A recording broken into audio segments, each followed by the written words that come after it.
Greetings, family. Tis I, the Mongol man. I'm here with Sasha, and I'm here today talking about breath awareness, tips and tidbits. This is the first booklet that I have written. It is about breathing, conscious breathing, being aware of our breathing patterns. And I have 10 tips in here, and I'm going over each one of them in these videos.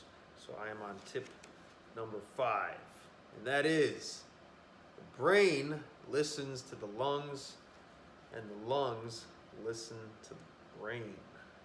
So what does that mean? Our brain takes its cue from the lungs, from our breathing patterns, and our breathing patterns are influenced by our thoughts.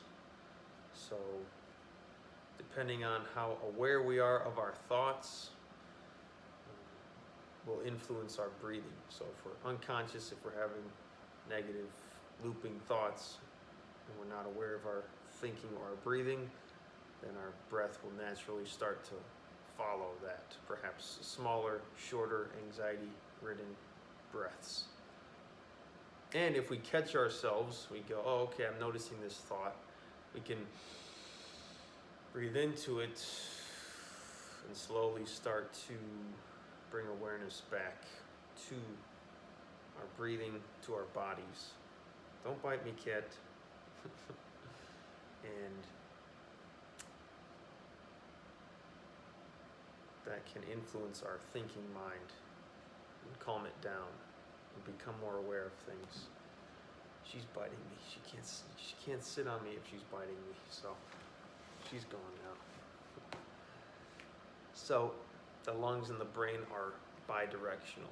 They influence and they impact each other.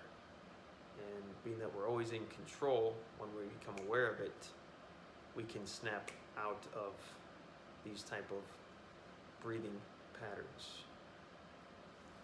So if we notice that we're breathing a type of way, it could be, oh, maybe my thoughts are going a little funky, or vice versa. Anyway, something I touched on in the last tip.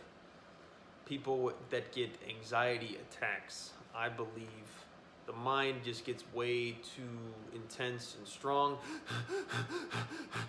and they start doing this really intense breathing that kind of loops in on itself, because the mind is saying it's not safe here, we need to get out of here, this is messed up, I can't believe this is happening, this is way too much. And then the breathing is way too shallow and fast and intense, and then it signals to the brain that it's, not safe here, probably activating the brain stem, the reptilian brain, the fight or flight. And then they have you breathe into a paper bag. At least that's the folklore, which I don't understand. I think that is not the truth. That's not a healthy thing to do.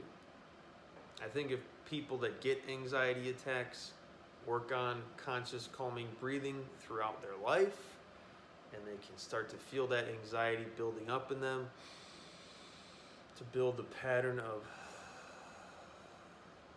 long, slow, deep breaths, which is the next tip. So I'll talk about that in the next video. Again, my name is Luke Mungo. This is Breath Awareness Tips and Tidbits. Stay tuned for more. Thank you all for watching.